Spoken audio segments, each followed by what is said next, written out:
to your community. This is Chris 6 News in your neighborhood.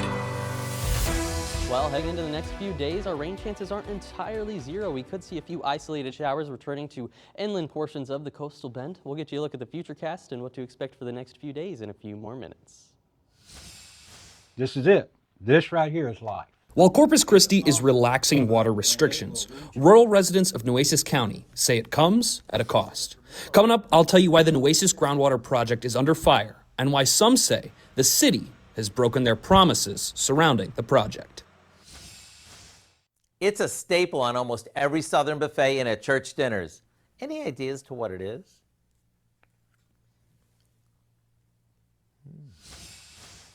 Good morning, and thanks for waking up with Chris 6 Sunrise. I'm Jada Strayer.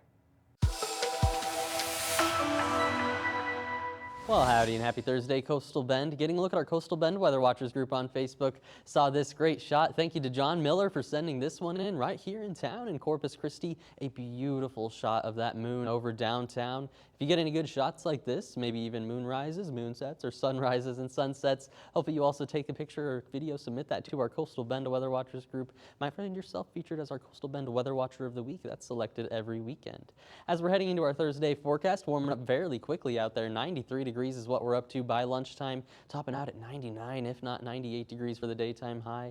So winds out of the south, 10 to 20 miles an hour with peak gusts upwards of 25 miles an hour as we're heading out there.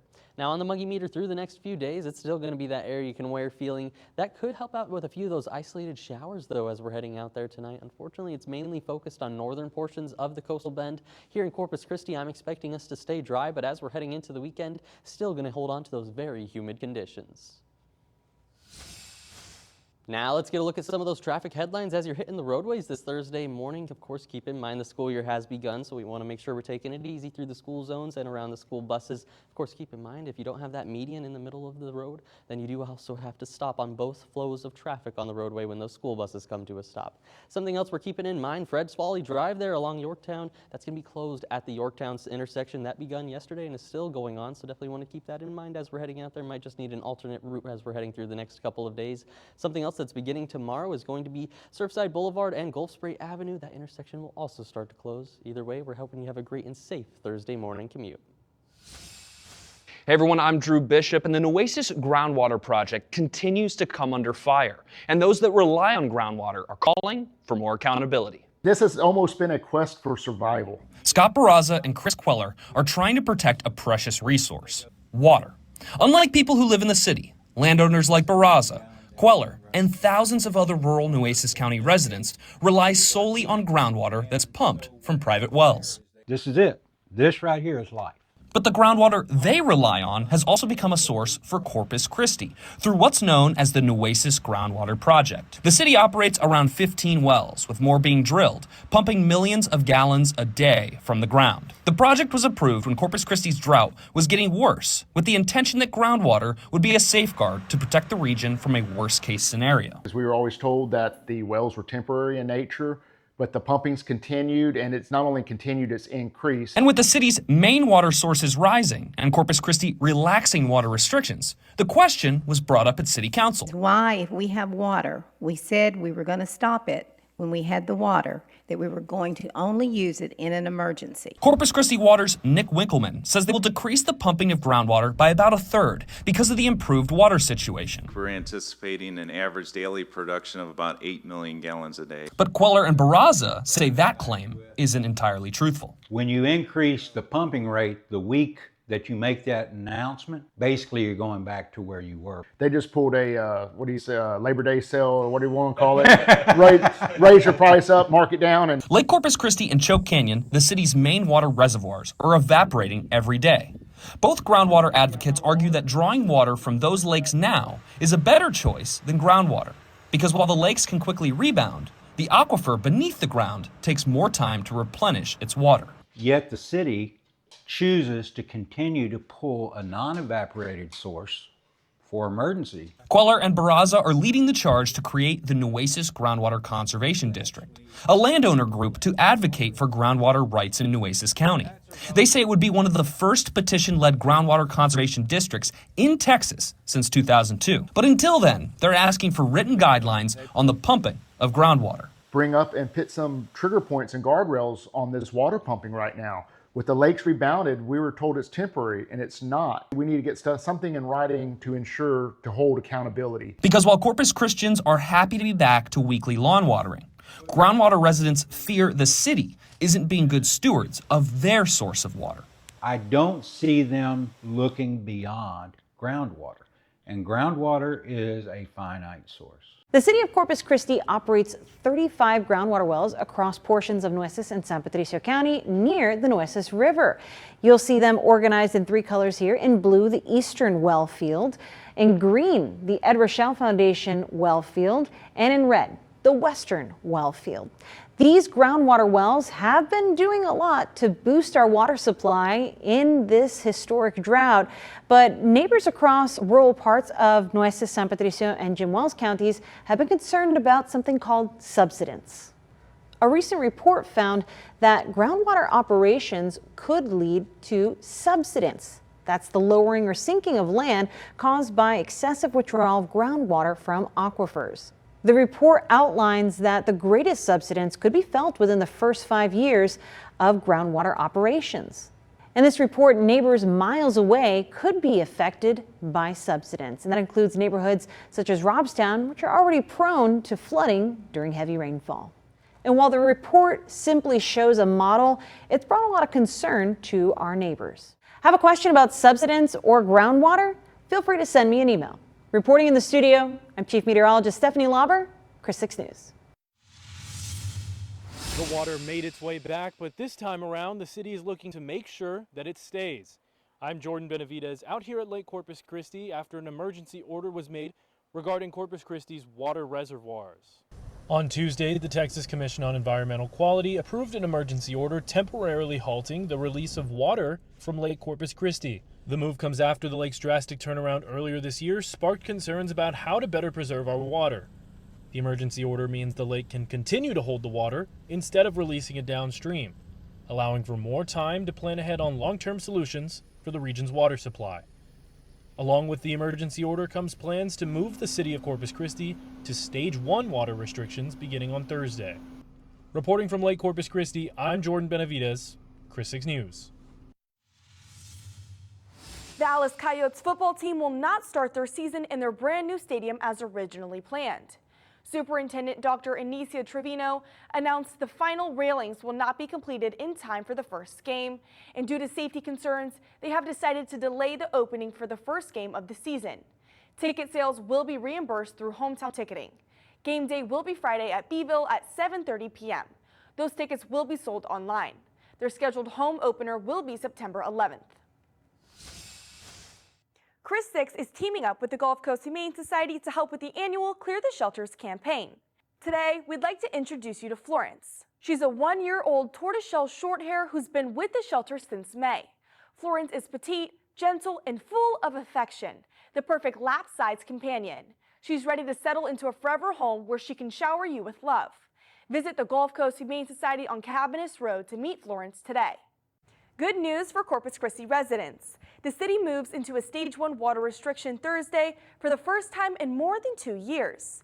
The change means automatic lawn watering is now allowed every week instead of every other week. The city says improved lake levels made the possible, and officials expect to remain in Stage 1 until at least next spring.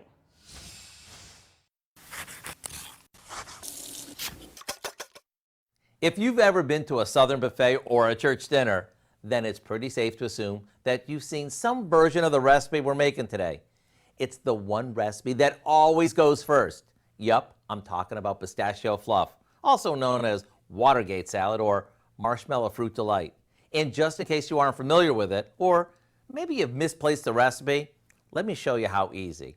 All we do is mix together a couple cans of fruit cocktail, along with some of the juice, a package of pistachio pudding mix, a good amount of mini marshmallows, and some chopped walnuts. Once that's mixed really well, we fold in a container of whipped topping, which makes this light and fluffy.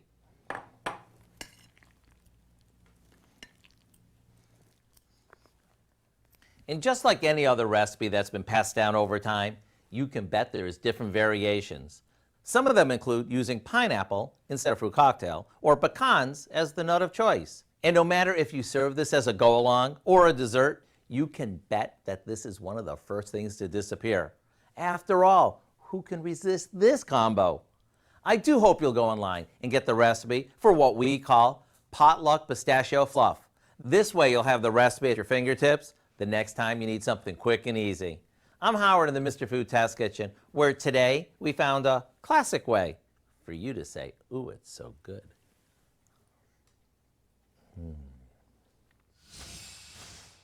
This morning, major changes coming for teens logging in online after Meta, the parent company of Facebook and Instagram, agreed to settle a social media addiction lawsuit. California mother Victoria Hinks has been among those pressing for change since her 16-year-old daughter Alexandra died by suicide. Victoria believes largely because of social media. I don't want her short 16 years to be in vain.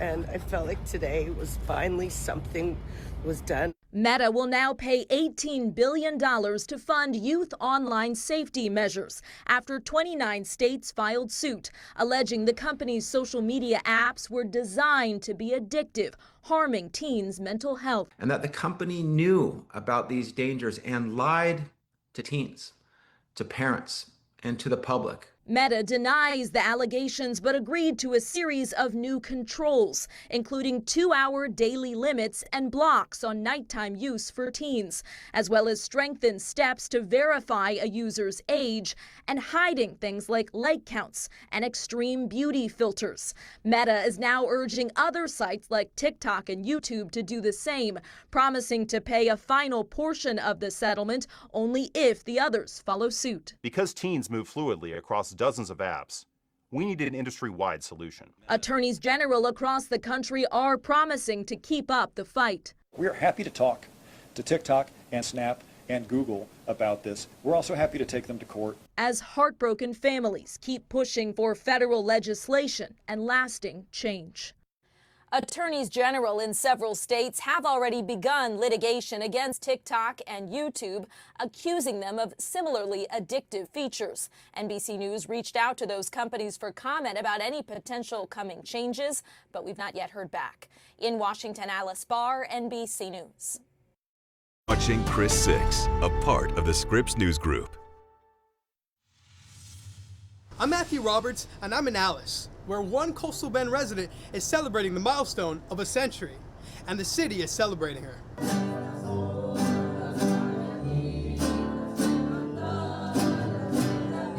Friends and family gathered at the WellMed to celebrate Anita Vela, who is turning 100 years old on Monday.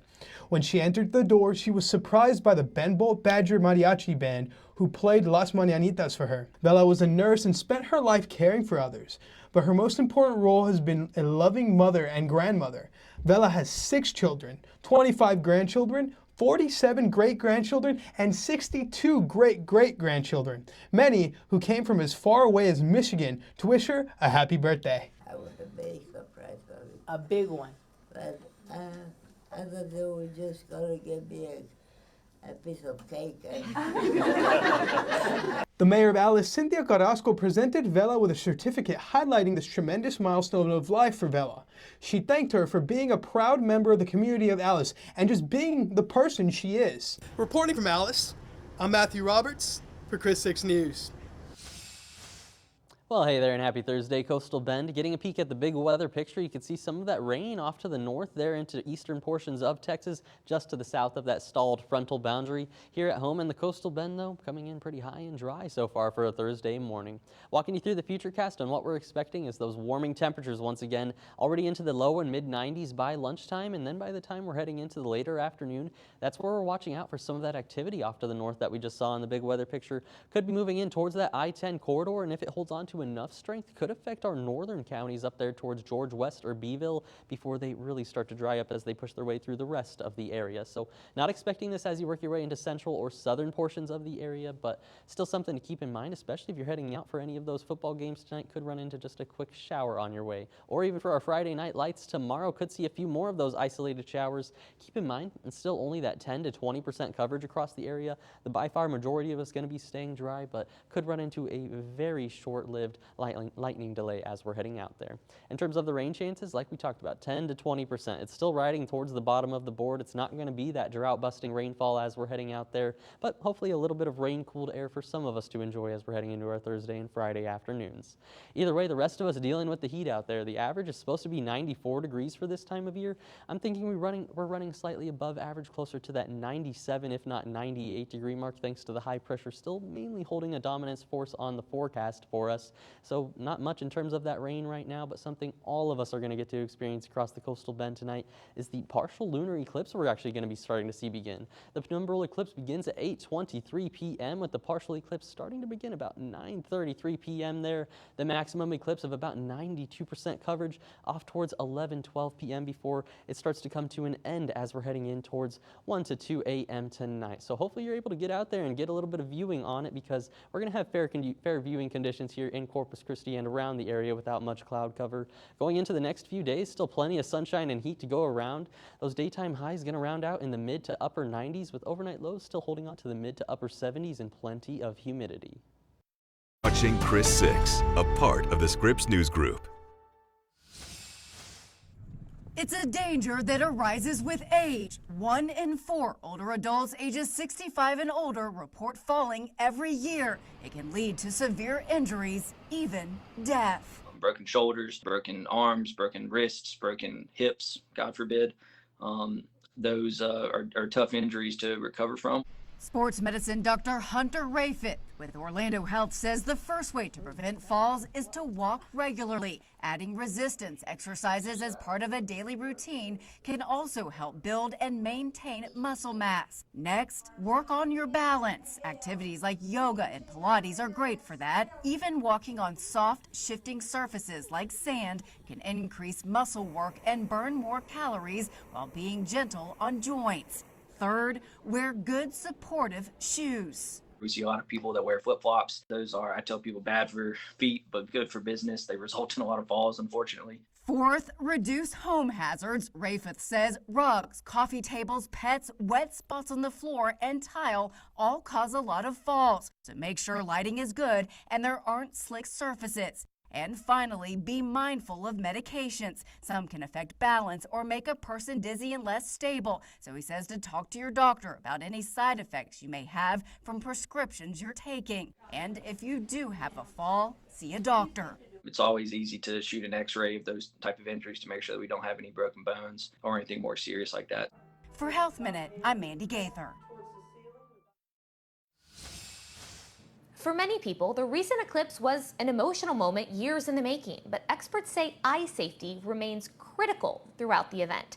Astronomers say first-time eclipse viewers are often overwhelmed when daylight suddenly turns to darkness during totality. It's visceral, and every I would say 50% of the people at their first eclipse end up crying. It's just so emotional. But this is just a warm-up to 2027, when a 6.5-minute extravaganza will sweep from Spain to North Africa and the Middle East. For anyone hoping to travel for it, experts want to remind viewers that eclipse glasses are required anytime part of the sun remains visible. Unless you are in totality and in that very narrow range, then you have to wear some kind of protective filter, not just regular sunglasses. They won't do. You have to have special ones to look at the sun. Scientists warn directly looking at the sun without proper eclipse glasses can permanently damage eyesight. The only safe time to remove eclipse glasses is during totality itself, when the sun is completely covered. You are watching Chris 6, a part of the Scripps News Group. Love's is celebrating the opening of its new travel stop in Fremont today. A ribbon-cutting ceremony is set for 10 this morning at the new location on Northeast 8th Street.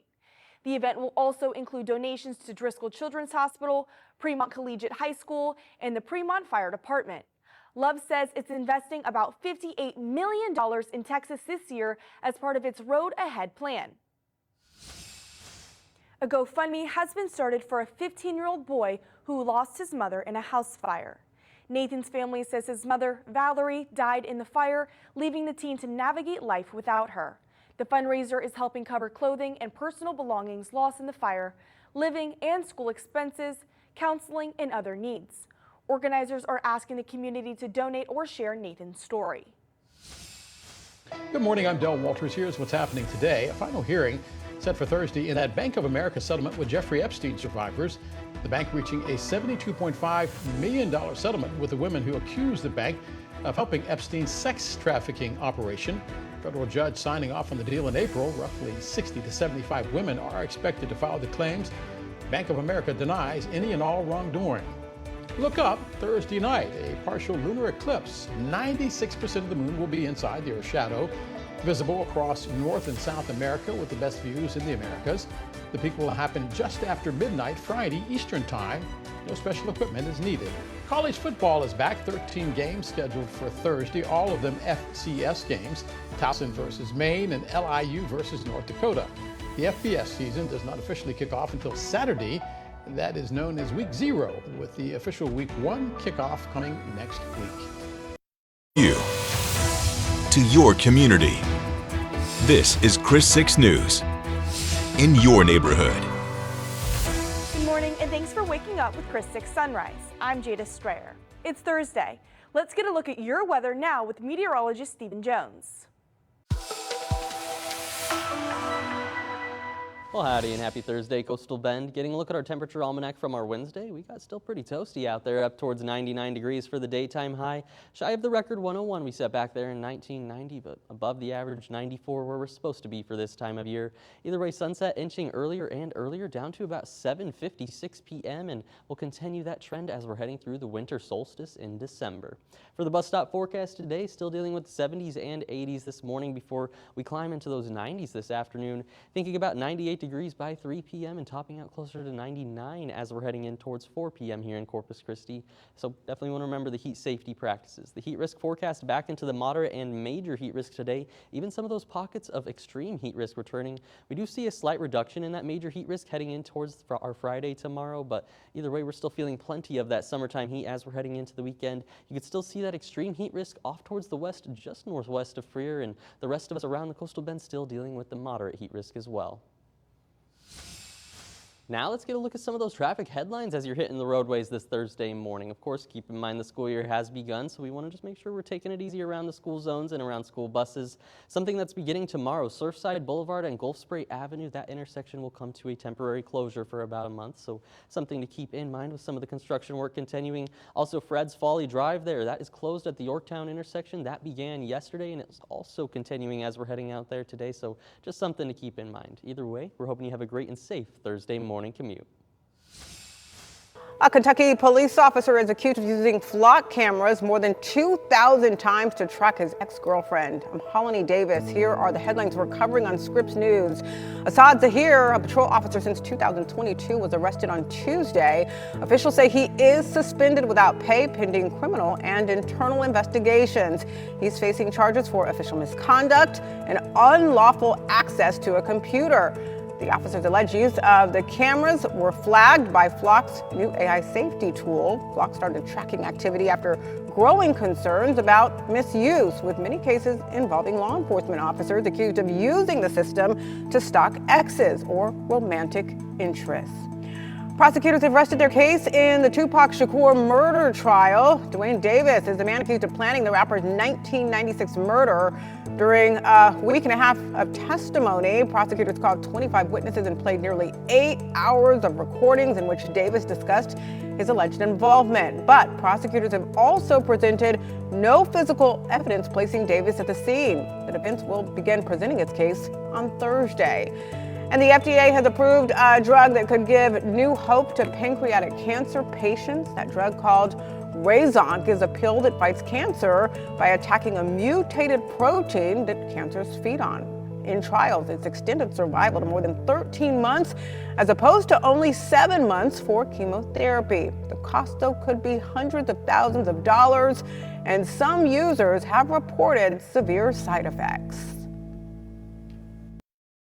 Now, 20 minutes of nonstop news, sponsored by Ewald Kubota. I'm Jacob Daniels, and a father in the London area is speaking out about a dangerous crosswalk near his kid's school. Coming up, what he wants to see changed. This is it. This right here is life. While Corpus Christi is relaxing water restrictions, rural residents of Nueces County say it comes at a cost. Coming up, I'll tell you why the Nueces Groundwater project is under fire and why some say the city has broken their promises surrounding the project. Hey everyone, I'm Laura Zaliska at Buccaneers Stadium, the location for our first live TV game night South Texas matchup of the fall 2026 season. It's the Battle of the Bridge, Carroll versus Gregory Portland. The preview in sports.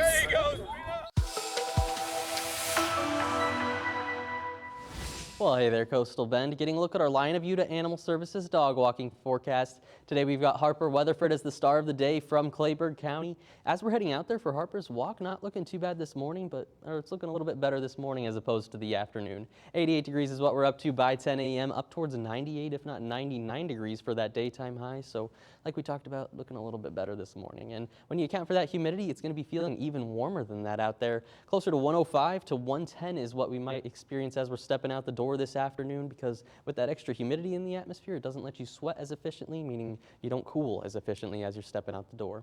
The heat risk back towards the moderate and major heat risk today, and even pockets of that extreme heat risk returning. Luckily, we do see a slight reduction in that major heat risk through the next couple of days, but that does not mean it's going to be feeling good outside. Still going to be feeling plenty of those toasty temperatures to go around as we're heading through the next few days. One piece of good news we do have, we're moving back towards stage 1 water restrictions. No watering still from 10 a.m. through 6 p.m., but still, you can use those sprinkler systems once weekly on your water day. Foundation's also able to water on your water day. Something else we're seeing out there, hand watering and car washing. You can do that any day using a shut-off nozzle or a 5-gallon bucket. So definitely some good news there, but we don't have as much rain to go around right now on the 7-day forecast. Let's get you an update on the tropics before we go, though. In terms of this area of interest, it was down towards a 60% chance of development yesterday. They've upped it towards 70%. So if we do see our next named system, that would officially become Dolly as the next named system. But for now, still no cause for concern for the coastal bend, of course. That's way out there in the Atlantic. Now, going through the 7-day forecast, maybe 1 or 2 isolated showers this evening for our northern neighborhoods. Going in towards tomorrow, it turns towards inland neighborhoods for some of those sea breeze showers, but still the majority of us staying dry. Daytime highs just feeling the heat in the mid to upper 90s with overnight lows in the mid to upper 70s. Hey everyone, I'm Drew Bishop, and the Nueces Groundwater project continues to come under fire, and those that rely on groundwater are calling for more accountability. This has almost been a quest for survival. Scott Barraza and Chris Queller are trying to protect a precious resource, water. Unlike people who live in the city, landowners like Barraza, Queller, and thousands of other rural Nueces County residents rely solely on groundwater that's pumped from private wells. This is it. This right here is life. But the groundwater they rely on has also become a source for Corpus Christi through what's known as the Nueces Groundwater Project. The city operates around 15 wells, with more being drilled, pumping millions of gallons a day from the ground. The project was approved when Corpus Christi's drought was getting worse, with the intention that groundwater would be a safeguard to protect the region from a worst-case scenario. As we were always told that the wells were temporary in nature, but the pumping's continued, and it's not only continued, it's increased. And with the city's main water sources rising and Corpus Christi relaxing water restrictions, the question was brought up at City Council. Why, if we have water, we said we were going to stop it when we had the water, that we were going to only use it in an emergency. Corpus Christi Water's Nick Winkleman says they will decrease the pumping of groundwater by about 1/3 because of the improved water situation. We're anticipating an average daily production of about 8 million gallons a day. But Queller and Barraza say that claim isn't entirely truthful. When you increase the pumping rate the week that you make that announcement, basically you're going back to where you were. They just pulled a, Labor Day sale, or what do you want to call it? raise your price up, mark it down. And Lake Corpus Christi and Choke Canyon, the city's main water reservoirs, are evaporating every day. Both groundwater advocates argue that drawing water from those lakes now is a better choice than groundwater, because while the lakes can quickly rebound, The aquifer beneath the ground takes more time to replenish its water. Yet the city chooses to continue to pull a non-evaporated source for emergency. Queller and Barraza are leading the charge to create the Nueces Groundwater Conservation District, a landowner group to advocate for groundwater rights in Nueces County. They say it would be one of the first petition-led groundwater conservation districts in Texas since 2002. But until then, they're asking for written guidelines on the pumping of groundwater. Bring up and put some trigger points and guardrails on this water pumping right now. With the lakes rebounded, we were told it's temporary, and it's not. We need to get something in writing to ensure, to hold accountability. Because while Corpus Christians are happy to be back to weekly lawn watering, groundwater residents fear the city isn't being good stewards of their source of water. I don't see them looking beyond groundwater, and groundwater is a finite source. The water made its way back, but this time around, the city is looking to make sure that it stays. I'm Jordan Benavidez out here at Lake Corpus Christi after an emergency order was made regarding Corpus Christi's water reservoirs. On Tuesday, the Texas Commission on Environmental Quality approved an emergency order temporarily halting the release of water from Lake Corpus Christi. The move comes after the lake's drastic turnaround earlier this year sparked concerns about how to better preserve our water.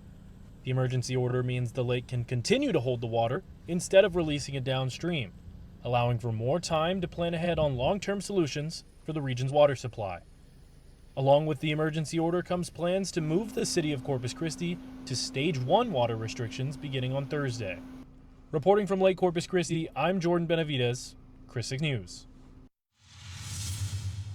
I'm your London neighborhood news reporter, Jacob Daniels, and we've been telling you about the London area safety concerns, and now a father from one of these neighborhoods is speaking out. Behind Matt Galvan is a crosswalk kids use every morning and every afternoon, but he says drivers are going too fast too often. So this area right here is a very high trafficked area for children, both morning, afternoon. You know, you can see the school right behind me. He says one side of the crosswalk has a yield sign for pedestrians, the other side has nothing at all, and says even the signs that are there don't slow drivers down. The cars that come in and out of this area, they don't recognize children, they don't recognize stop signs or yield signs, so they just floor it. Their goal is to race and get past before they gotta wait for the kids. Galvan filed a formal request with the City Public Works for a pedestrian safety study at Excelsior and Lady Claudia. He flagged drivers failing to yield to kids at the crosswalk during school arrival and dismissal. Days after he filed that request, Galvan's daughter was hit near that same crosswalk. My daughter got hit right over here the other day. Uber driver comes going around the corner and hits her. So it's just not a safe area. But this crosswalk is just the beginning. Just look down County Road 33. No sidewalks for half a mile, yet every day high school runners share this road with semi-trucks and school buses. That's a very heavy traveled road with semi-trucks, buses going counterways. There's really no room for error for drivers at all. And with new developments going in all around the area, more people are coming, making the risk even greater. And the city says they're preparing an application for state grant funding next year that would add sidewalks, lighting, and ADA improvements along the road. Anything beyond that would depend on a future bond project. But for Galvan, it comes down to one thing. The only thing I want is safety. I want the kids to go to and from school without having fear of getting hit by a car. I want families and parents to be able to know that their children are walking to school and this town cares about their kids. I'll continue to follow this story to see what changes, if any, are made. Reporting in the London area, I'm Jacob Daniels for Chris 6 News. Good news for Corpus Christi residents. The city moves into a Stage 1 water restriction Thursday for the first time in more than 2 years. The change means automatic lawn watering is now allowed every week instead of every other week. The city says improved lake levels made the possible, and officials expect to remain in Stage 1 until at least next spring. The Alice Coyotes football team will not start their season in their brand new stadium as originally planned. Superintendent Dr. Anicia Trevino announced the final railings will not be completed in time for the first game, and due to safety concerns, they have decided to delay the opening for the first game of the season. Ticket sales will be reimbursed through hometown ticketing. Game day will be Friday at Beeville at 7:30 p.m. Those tickets will be sold online. Their scheduled home opener will be September 11th. A new study says a proposed minimum wage hike could cost Texas hundreds of thousands of jobs. Congress is considering a bill to raise the federal minimum wage to $25 an hour. The Employment Policies Institute says Texas would lose more than 831,000 jobs. That is the highest number in the country. Workers under 25 would make up more than half of those losses. The restaurant industry would also lose 1/3 of its workforce. Larger businesses would have to pay the new rate by 2031. The numbers we're seeing are staggering when it comes to tariff refunds. Walmart alone says it's gotten back nearly $3 billion. So I dug into what these companies are actually doing with that money and whether shoppers are seeing any of it. Big businesses are getting big refunds. Part of a massive payout after the government collected an estimated $166 billion under tariffs that the Supreme Court ultimately struck down. So far, Walmart raking in the most, $2.9 billion. Apple has received $2.2 billion, while Target and Nike have gotten back nearly $1 billion each. Consumers footed a lot of that bill, the Tax Foundation estimating tariffs cost the average household about $1,000 over the last year. Walmart says it's rolling the refund into price cuts, more than 11,000 so far this quarter. Target says it'll do the same. If you paid those tariffs last summer buying a swimming pool at Walmart, and now they lower the prices of either that item or a different item that someone else then benefits from purchasing, you're not really getting that money back in that sense. FedEx and UPS are going further, actually sending refund checks directly to the customers who paid the tariffs. Amazon says it largely absorbed the tariff cost itself, so there's not much to hand back to consumers. It's a trickier process for small businesses looking for refunds. They basically loaned all of their working capital to the government for the past year. Sarah Albrecht with the Liberty Justice Center, which has challenged the Trump administration's sweeping tariffs in court, says even with the refunds, small businesses may never be made whole. There's so many opportunities costs that came along with this. They couldn't hire people, they couldn't buy machinery, they couldn't invest in new products or new supply chains. Getting back their money and passing it on to customers in a perfect world would be great, but it's not really a straight pass-through for small businesses. There's still tens of billions of dollars in refunds outstanding. But for now, how much money you as a shopper may see depends on which businesses you've shopped with. There's still a chunk of refunds stuck in limbo, and this isn't over in court either. The government rolled out a new set of tariffs to replace the ones that got struck down, so the next legal fight over those begins at the end of September. Maura Barrett, Scripps News Group. Hey everyone, I'm Larissa Liska at Buccaneer Stadium. High school football teams across Texas are excited because it's the first week of football games. We start Game Night South Texas on Chris 6 with Gregory Portland versus Carroll. It's the Battle of the Bridge. The GP Wildcats have won the last 10 matchups, but the Carroll Tigers are looking to end that streak. Drew it up on the mirror in our bathroom, and it's Carroll, August 27th. So we're counting down the days. We're all ready for it. Hey, switch it out, switch it out. It's a Coastal Bend rivalry that began in 1972 when Carroll won 32-23. While recent years have been in favor of Gregory Portland, the Wildcats still know they can't take this one lightly. I want you to be competitive. I want you to be nasty. I just want to come out and hit. I think that's everybody. We want them all to be tough, and we want to be tougher. So I think that's where it's going to come down to. Go! Let's go. Get there. Get there. Carroll has a senior-heavy roster with experience on both sides of the ball and a defense that wants redemption. This defense this year, we're going to be mean, we're going to be ferocious, and we're going to take everything personal. Like week by week, we're taking every week personal, and it doesn't matter who our opponent is. Carroll let the rivalry game slip away last season, falling 60-0. Head coach Cal Netherland hopes his guys learn from their mistakes and are prepared mentally. I want to see us compete and get after them. Be physical, play smart, play hard, not committing turnovers, but just going there with the mindset where we're coming after them. Go. Gregory Portland's 4 non-district games are not easy. The Wildcats lead off with Carroll before battling Laredo Alexander, Cal Allen, and Veterans Memorial. You know, we just got to get after it that first week. Our non-district's very tough, and we made it that way on purpose, and looking forward to it to get better. Both GP and Carroll have playmakers to make this game a show and the physicality to spice things up in the trenches. GP head coach Brent Davis has this message for fans. Show up and be loud. Carroll and Gregory Portland face off in the Battle of the Bridge on Thursday, August 27th at 7:05 p.m. at Buccaneer Stadium. It's our live TV matchup for Game Night South Texas on Chris 6. Love's is celebrating the opening of its new travel stop in Fremont today. A ribbon cutting ceremony is set for 10 this morning at the new location on Northeast 8th Street. The event will also include donations to Driscoll Children's Hospital, Fremont Collegiate High School, and the Fremont Fire Department. Love says it's investing about $58 million in Texas this year as part of its Road Ahead plan. Now, 6 things to know before you go. Refugio City Council members will meet tonight to discuss the recent arrests of 5 current and former city officials.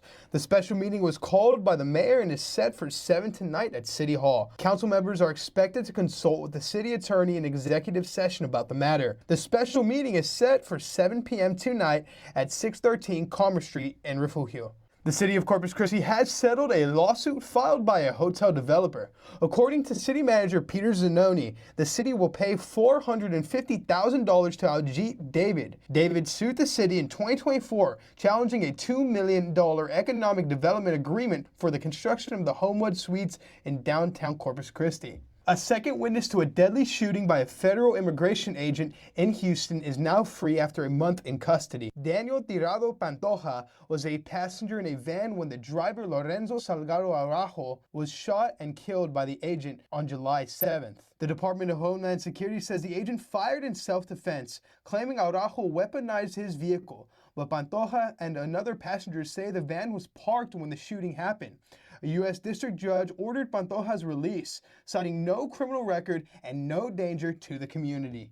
Well, football fans, you can say goodbye to the Pro Bowl. The NFL is ending the annual game that began in 1951. The league will still name 88 Pro Bowlers, though, using the same selection process as before. Those players will be honored in person in Los Angeles this February. President Trump is temporarily pausing tariffs on some ground beef. The move lowers tariffs on 300,000 metric tons of imported beef for 90 days. Trump hopes this will lower prices for consumers. He says he might end the pause if the prices do not drop. Ranchers and some Republican lawmakers oppose the decision. Meta is now paying $18 billion to settle a major lawsuit. States sued the company for designing addictive apps that harmed kids. Meta will now add new safety features for users under 18. Those changes include daily time limits and a late-night lockout. I'm Matthew Roberts, and those are the 6 things you need to know before you go.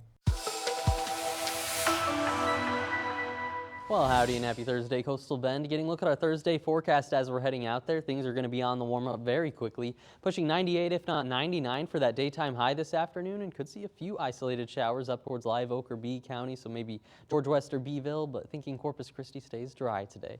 As we're going in towards tomorrow, we could also see a few isolated sea breeze showers, only about a 10 to 20% coverage before really we start to dry up into the weekend. Daytime highs in those mid to upper 90s. Either way, we're hoping you have a great Thursday as you're heading out the door.